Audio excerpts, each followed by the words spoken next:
Hey, Mike Callahan, I want to make a quick video today about building accountability and reporting in your service business. So as we're growing and scaling our second seven-figure business here, started to think about some of the things we're putting into place this week and dialing in my business. And it started to look about as accountability and reporting. And where I'm going with this is, yes, a lot of the processes are automated, but they still require a human touch in reporting. So if the automation does everything, which it normally does, people tend to forget to do that. Follow up if something isn't happening that the automation may have not been able to follow through on. So a couple examples of how this would play out. I recommend creating a ownership of one person or each person in the team managing 3 or 4 of these responsibilities. So probably 3 is the magic number. But an example is that we are looking at getting a credit card on file. A lot of service businesses require a credit card on file to have the service done. So in order to get the service done, you need to have a credit card on file. So now the automation automatically goes out each and every time that we sign up a new person to get that credit card on file. And once that credit card is on file, the continued process of scheduling and maybe in design build going out and ordering materials. So what I'm recommending is someone in your business, either the owner or a manager, is going to be responsible for 2 to 3 people to basically daily report into them.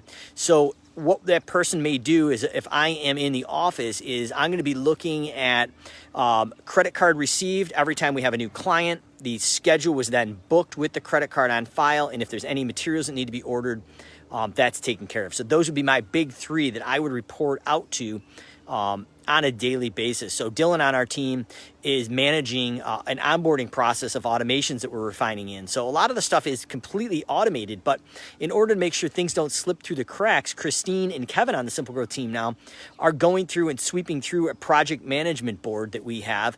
And a lot of it's automated, but we still want a physical person to double check. And if it doesn't happen, the automation alerts that person it didn't happen.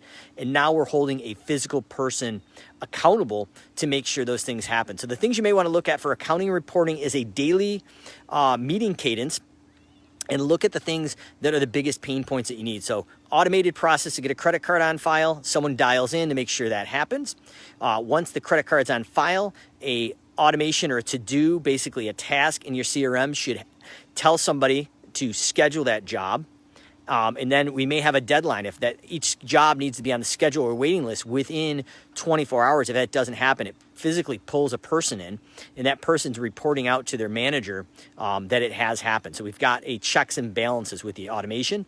And then the third one may be maybe accounts or billing, going out and ordering materials for like a design build job. Or another, while I'm sitting here just thinking about it, would be an accounts receivable process. So maybe you have an automation like we've built in SimpleGrowth where it goes out and does several warnings and then finally pauses the service. So is that physical act of pausing the service happen? Someone should be reporting on that daily. And then when the account becomes in good standing again, we reschedule that job. Is there an additional fee for getting the property back into place if a certain time has elapsed?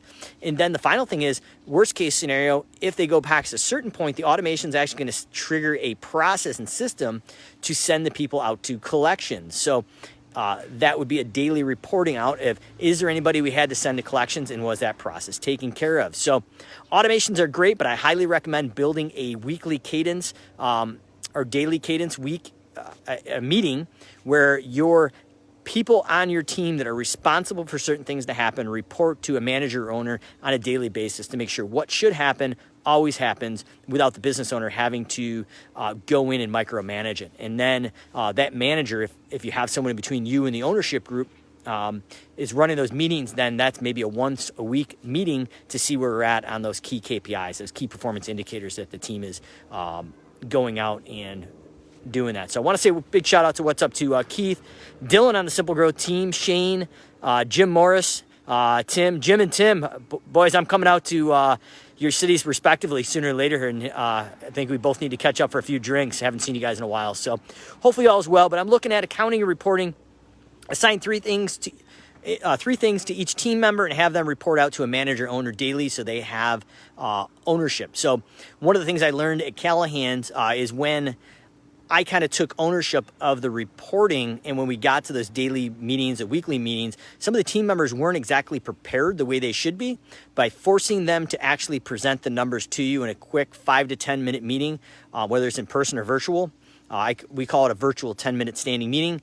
They are going to have ownership, and they know when they come to that meeting, they're going to be on the hook to actually report that out. I want to say what's up to Mike Robinson, too. Long time no see, brother. Hope all is well. So once again, Callahan's Corner, you ask the questions, we answer them here live on Facebook. See you again tomorrow with different practices and tips to run your service business and go out and dominate your competition.